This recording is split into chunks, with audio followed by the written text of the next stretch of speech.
started the day on the weaker note, taking cues from what happened in New York session after the U.S. production hit a record high of 12 million barrels per day. But since then, there has been some buying which is coming back, and 57 is back on U.S. crude and 67 is back on the Brent prices as well. Well, there are expectations that we might hit a demand number of 100 million barrels per day in this year itself. So that's a strong number.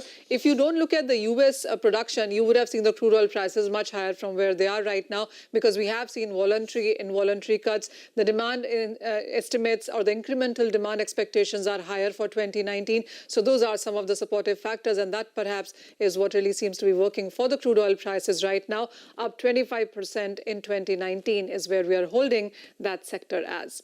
Joining us now is an expert to talk further about the commodity strategies. Himanshu, hi. What is your sense on the crude oil prices to begin with? Are you expecting buying to come back as we've seen in the global markets already happen? Hi, Manisha. Good afternoon. Well, clearly, as you mentioned, that the markets are actually not shrugging off because of this U.S. production numbers, and the momentum is still intact. I think ever since the markets have broken above $55, $56 on the WTI, the momentum is on the high side, and I expect it to further test levels of 58 and 60 before coming down. So as far as the trading strategy is concerned, on the MCX, we recommend going long around 4,070, 4,060 odd levels, keeping a stop loss below 4,030. And I think in intraday session only, we can expect prices hitting 41.20 to 41.50 mark.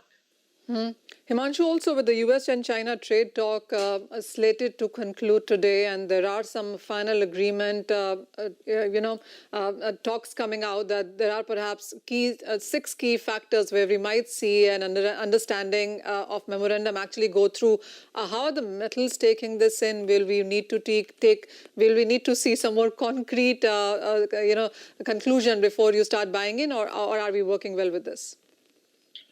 I think base metals are looking pretty nice, and they are pretty well placed, and we have been witnessing some kind of up move in most of the metals from last two trading sessions.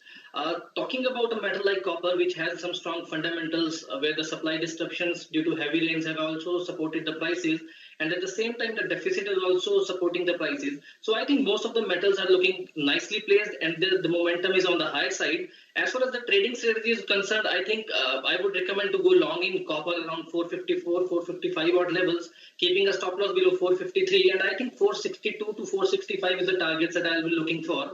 Apart from copper, nickel is also looking good for me to intraday buying perspective. I think 930, 935 levels can be expected in today's session itself. Point taken. One final question, and this one is on precious metals, and 5 to 6% up for the gold prices, even with that kind of profit taking that we've seen in last couple of sessions. At these current levels, at 33,500 kinds for the Indian markets, what's your strategy on this? Well, I think from an investor and a trader's perspective, this is a very good opportunity to enter fresh long positions. I think prices can come a little bit lower from current levels. $13.15, $13.20 on the COMEX would be the support level, and on the Indian markets, I think 33,200 to 50 zone is the level where you should be again starting to enter long positions. So I'll be looking to go long on declines toward 33,200 with the targets of 33,700 and a stop loss below 33,000. I think this bull run in the gold is still intact, and this is an opportunity to enter into the long positions once again. Himanshu, Manisha, thank you very much for joining in. With that, it's curtains